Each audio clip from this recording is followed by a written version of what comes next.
Gran gusto de saludarlos en este nuevo programa de Corrientes de Pensamiento.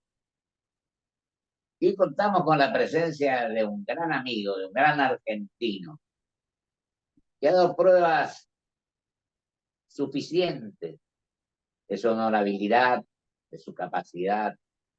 Es doctor en Derecho en Ciencias Económicas. Y además ha cumplido funciones públicas en las cuales quedaron de manifiesto su espíritu de trabajar por la gente, de pensar en el país, de pensar en los ciudadanos, siendo presidente de YPF, de Gas del Estado. Ha sido además secretario de Energía. Y si me equivoco, que me disculpe, pero merece ese título. Y además, un hombre con el cual hemos hablado varias veces en Corriente de Pensamiento, por lo cual le agradezco enormemente a mi querido amigo, el doctor Montamac, que hoy también en momentos complicados de la vida del país, que viene de bastante tiempo, tratemos de dejar de lado los intereses personales y hagamos una reflexión colectiva. No estoy haciendo publicidad a un programa de radio, sino simplemente mencionando lo que tenemos que hacer. Pensar en el otro y no creernos dueños de la verdad, saber escuchar y sobre todo, fundamentalmente, no pensar que aquellos que no coinciden con nosotros son nuestros enemigos, son simplemente nuestros. Querido Daniel, te agradezco enormemente tu presencia y creo que tenés todo el derecho y la suficiente envergadura y capacidad para hablar de esta etapa muy cercana a un proceso eleccionario donde se reúnan las máximas autoridades. Primero, doctor, gracias por la invitación. Sí, estamos viviendo un momento especial, con una sociedad que yo diría está desesperanzada. Y una sociedad desesperanzada necesita un proyecto que la reconcilie con el futuro. Muchas veces hemos hablado de este proyecto y yo creo que este proyecto tiene dos ejes, dos patas.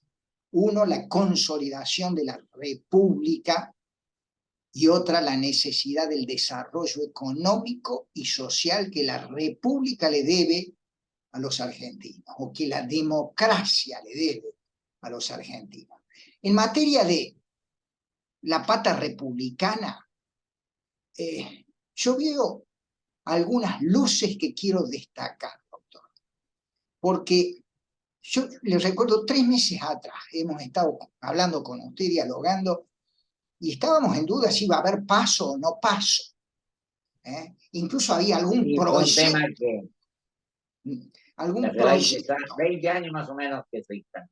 Sí, había algún intento de proyecto para eliminar las pasos, con la especulación de cambiar las reglas en este turno electoral, porque las pasos podrían favorecer a la oposición y no al oficialismo. Bueno, discusión terminada.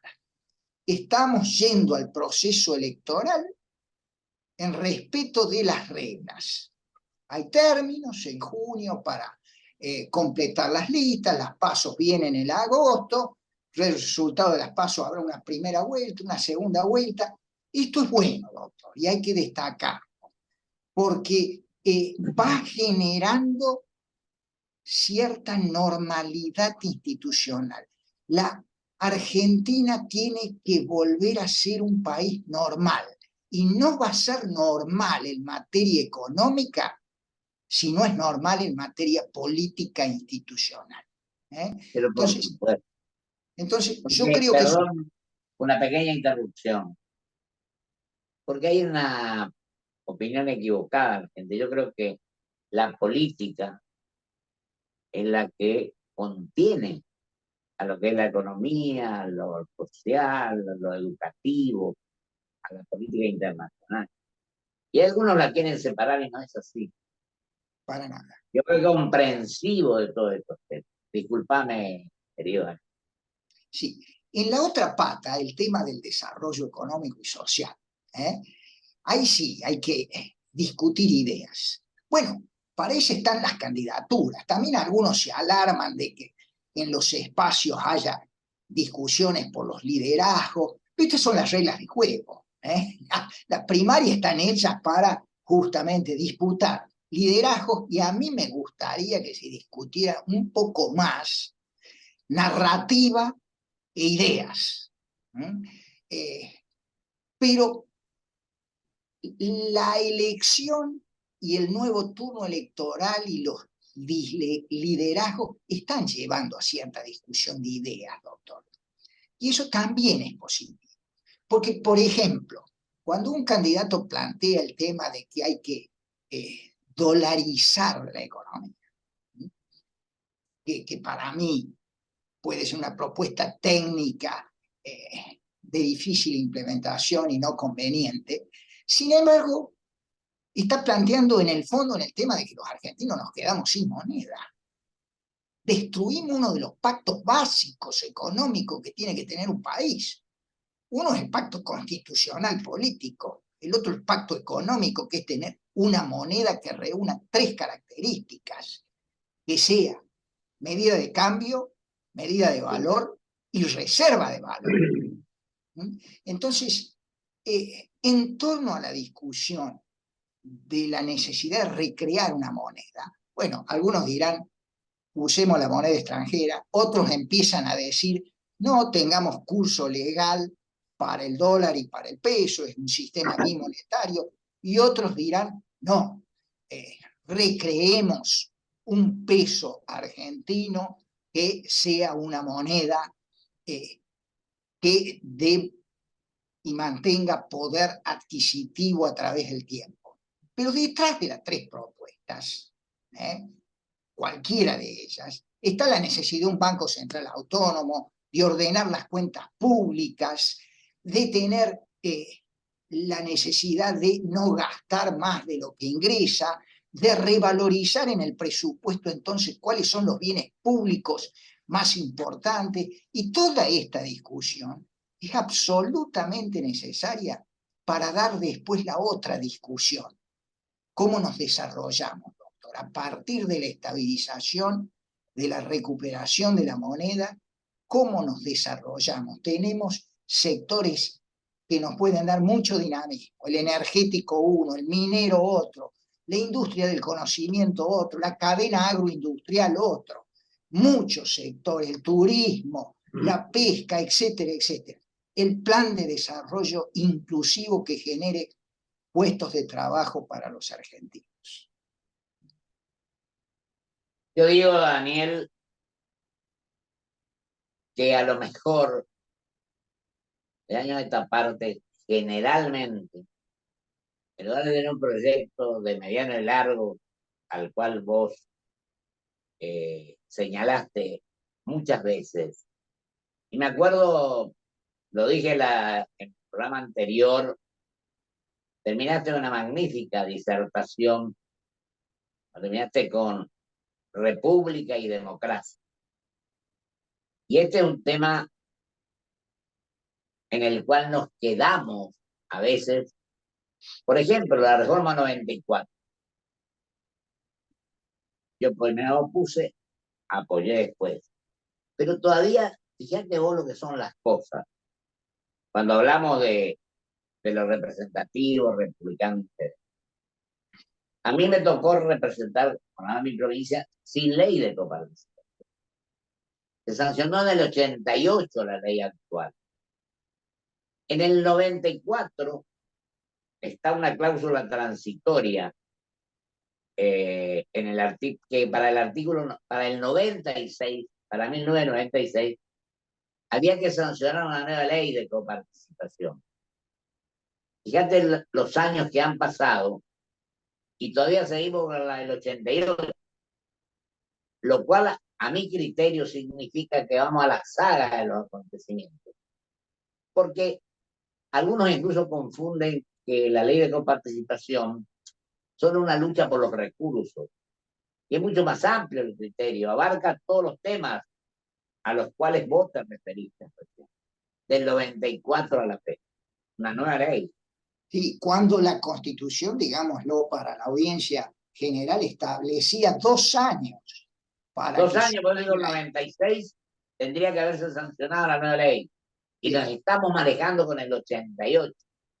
Por supuesto que se establecieron una serie de requisitos para hacer esa nueva ley que hace Y muy trabado el dictado, pero la necesidad de un nuevo pacto fiscal en la Argentina es absolutamente necesario. Y aclaremos qué es una ley de coparticipación, porque no solo eso es importante. se discuten recursos, cómo se reparten los recursos, sino Recursos, potestades de gasto y potestades de endeudamiento también. ¿Ah? exactamente. Y justamente detrás de todo eso está la posibilidad de tener una moneda sana y de erradicar esta inflación institucionalizada y crónica que tiene la Argentina. Así que ese es uno de los temas que la Argentina tiene pendiente, que tiene que discutir, y es uno de los temas, a mí me gusta hablar de la Argentina normal, doctor. En un tránsito a una Argentina normal, tenemos que tener moneda, tenemos que tener un nuevo pacto fiscal para tener, y tenemos que tener una estrategia de desarrollo que genere empleos en el sector productivo, no va más el empleo público o el empleo informal, que está lleno la economía argentina. Yo sé, Daniel, perdón, te pregunto porque creo que tiene mucha importancia como información para la gente que no conoce. Hasta hace un tiempo, nuestro embajador allí era correntino de alguna manera. El embajador Hugo Gobi, vos estuviste hace poco en Australia, ¿no? Sí, señor. Y yo digo siempre que si nosotros hubiéramos hecho las cosas mejor, ya no tenía que estar a la par de Australia o de Canadá, de alguna. No sé cuál es tu opinión al respecto.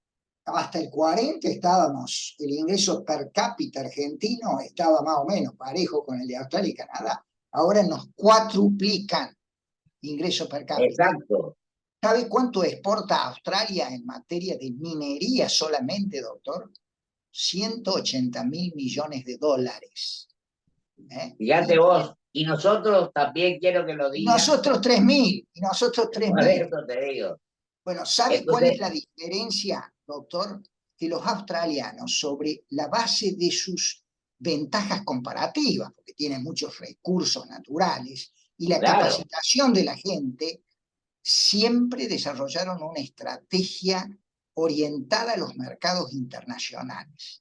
Nosotros nos claro, encerramos, entramos a hacer sustitución de importaciones y bueno, vendíamos saldos al exterior y así nos hemos ido empobreciendo. El mercado doméstico no da para desarrollarnos, es chico y los argentinos cada vez somos más pobres. Tenemos entonces que ir a una estrategia de desarrollo de valor agregado exportable. Esto lo hemos hablado con usted muchas veces. Esa yo creo que es la gran diferencia entre Australia, por ejemplo, y la Argentina. Y debe ser parecido el tema de Canadá. Tengo más estudiado el tema australiano. no, no, no. Sí, yo no digo que haya una igualdad total, pero como ejemplo. Ahora, fíjate lo que decís, querido Daniel, que cuando hablamos, recién vos hablaste pero hablemos en materia educativa, hablemos en política internacional. Pues yo digo que los puntos, los ejes fundamentales para el crecimiento es la educación. Acá tenemos lugares donde no hay, donde faltan médicos en los hospitales, Sí, lo señor. cual, ¿qué podemos pretender si no cubrimos la defensa de la vida, en definitiva? Bueno, Usted y habló, a eso le agregamos falta de seguridad y, por último, la política internacional que tiene que ser coherente y que tenemos que entender qué nos corresponde a cada uno. Yo el otro día mencionaba cuando Chile hizo la cuenca del Pacífico con 12 países, ¿te acordás que fue Colombia, fue Perú, Estados Unidos cuando fue el presidente Obama, Japón también estuvo? Bueno, y nosotros, cuando empezamos Mercosur, nos dormimos un poco en esto. Yo creo que tenemos que dar toda la importancia que tiene un acuerdo Mercosur con la Unión Europea. Esta es la opinión que tiene. Para mí tiene una enorme trascendencia la política. Yo creo que en esta política de valor agregado exportable, la región es fundamental, porque la región, el Mercosur, hablemos del Mercosur, le ofrece masa crítica. Pero lo que ha sucedido con el Mercosur es que lo hemos transformado en una zona ampliada de sustitución de importaciones, en cambio de una plataforma regional para ir a los mercados externos.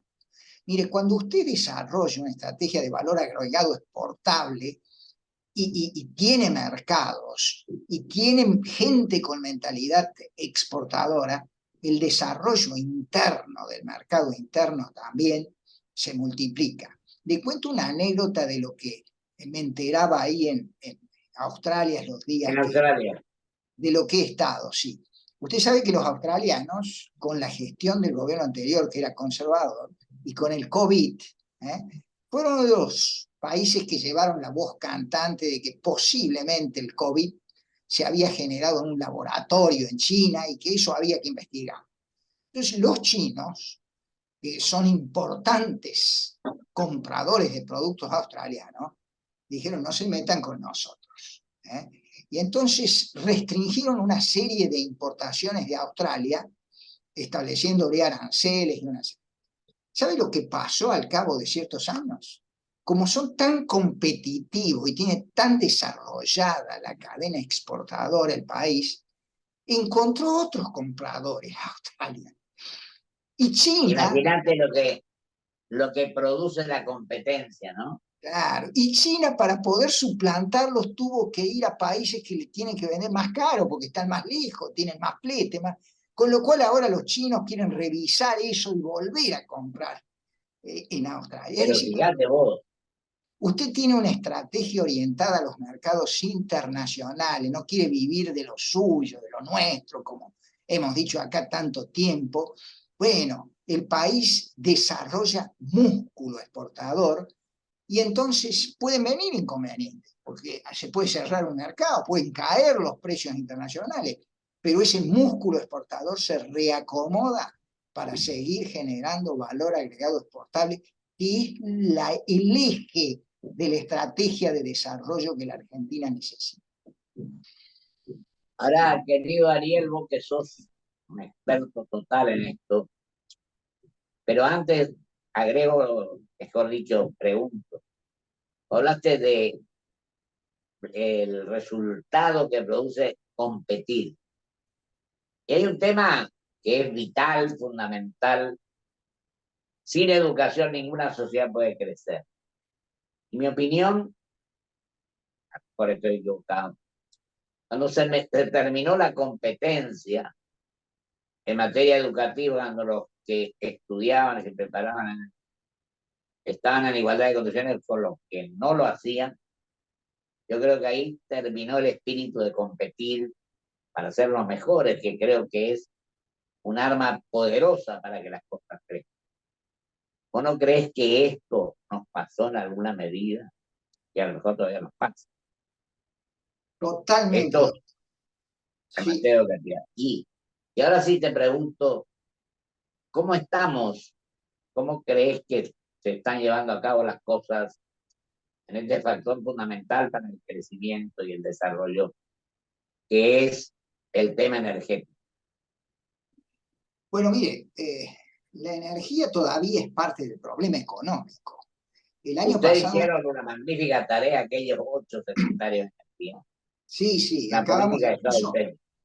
Acabamos hace unos días de publicar un nuevo documento sobre el tema este de los vencimientos de las concesiones en las centrales hidroeléctricas, diciéndole al gobierno de que no se apure, que tenga cuidado, que prorrogue por un año y que le deje al nuevo gobierno hacerse cargo de el tema este de las concesiones de las centrales hidroeléctricas. Pero en el tema energético en general, la Argentina tiene grandes oportunidades, pero la fotografía todavía es de un problema energético que pega en el problema económico. El año pasado la energía tuvo un déficit de balanza comercial de 4.471 millones de dólares. Importamos mucho más de lo que exportamos. Y el impacto en las cuentas públicas de los déficits de los subsidios energéticos fue de 13.000 millones de dólares. Bueno, esto no puede seguir así porque se han reincidido en políticas fallidas. Ahora, si hacemos las cosas bien, ¿sí? En una Argentina normal, yo siempre digo, doctor, sin cepos, con estabilidad macroeconómica, con una estrategia de desarrollo, la energía está para darle buenas noticias al país, no malas noticias. Podemos, mire, no lo digo yo, lo dice una de las principales consultoras internacionales. De Vaca Muerta estamos sacando 291.000 barriles de petróleo día. Esta consultora internacional proyecta, por supuesto en un país normal, que Vaca Muerta puede llegar a producir hacia el fin de la década 1 millón de barriles, casi todos exportables. Eso se traduce en un ingreso por exportaciones de alrededor de 20.000 millones de dólares. Imagínense ese ingreso de dólares para el país, en un país que anda mendigando dólares o monedas alternativas para ver cómo llega a fin de año. Tenemos que cambiar la estrategia de desarrollo luego de un plan de estabilización y la energía va a ser parte de las buenas noticias.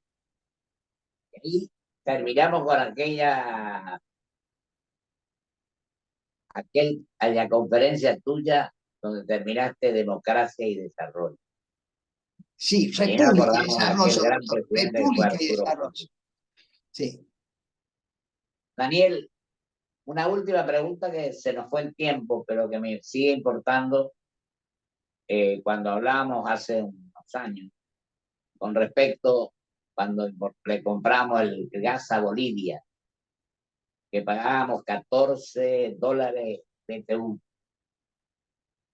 ¿Cómo estamos en eso? Brasil le compraba más que nosotros, pero nosotros comprábamos a ese precio. Y hasta hablamos una vez cuando se trajo el gas en barco. Sí, sí, ¿se acuerda? Todo eso lo preanunciamos. Bueno, estamos importando gas de Bolivia, pero mucho menos que cuando hablábamos, no porque no lo necesitemos, sino porque Bolivia ha venido declinando su producción y sus reservas. Así que yo le digo que en pocos años estamos incluso en condiciones de sustituir ese gas de Bolivia por la producción y el crecimiento de la producción nacional. No nos conviene.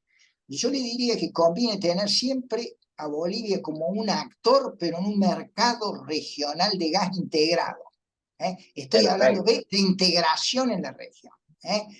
Entonces, que interactúe como una cuenca más, compitiendo con las otras cuencas, porque eso nos va a dar la posibilidad de tener un gas de precios muy competitivos para la gente, la sociedad que tiene que pagarlo en las tarifas, y para la industria, que lo tiene que usar como insumo energético para generar producción en esta estrategia que hemos delineado de valor agregado exportado.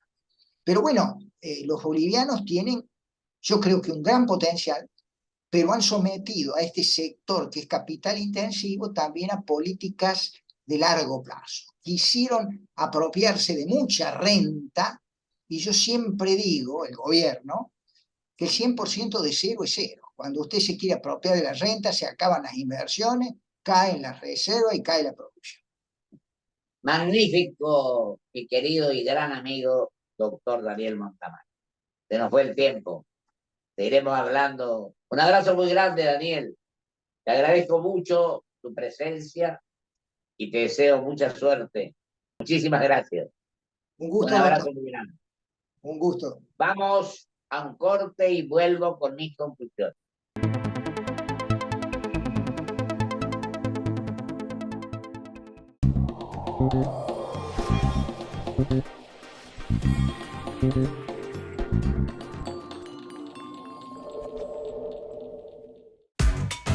¿Qué es lo que hace a San Isidro distinto?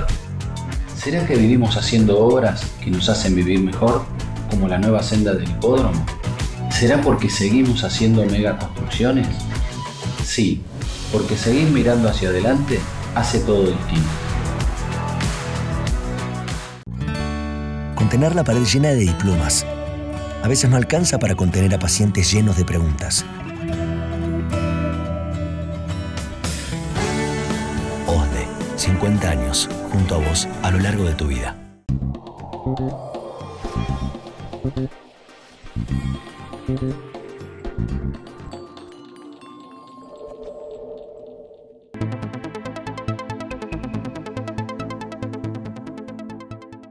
Me queda muy poco tiempo para estas conclusiones, pero debo manifestar primero mi agradecimiento al doctor Daniel Montamar. Y segundo, que a veces en nuestra querida patria desperdiciamos los conocimientos, las preocupaciones, la honestidad, el trabajo permanente. Yo creo que sin que pertenezcamos al mismo sector político, tenemos un profundo respeto por el doctor Daniel Montamar. Y digo que lo que estamos viviendo estos días significa querer muy poco a nuestra querida Argentina. Algunos dicen, pero este país que tenemos, la culpa es nuestra. Era de los mentirosos, era de los que tienen palabra, era de los que quieren funciones públicas de cualquier manera, los que quieren beneficios personales y no colectivos, los que piensan en sus sectores solamente. Y acá tenemos que tener la sinceridad y el aspecto que puede producir que volvamos a ser el país que fuimos si trabajamos con seriedad, estudiando los temas, aprendiendo, sabiendo escuchar y por sobre todas las cosas, sincerándonos. No busquemos ventajas o réditos políticos cuando están en juego los grandes intereses de nuestra querida Argentina y de los 46 millones de habitantes. Que Dios así lo quiera. Hasta el próximo programa, sí.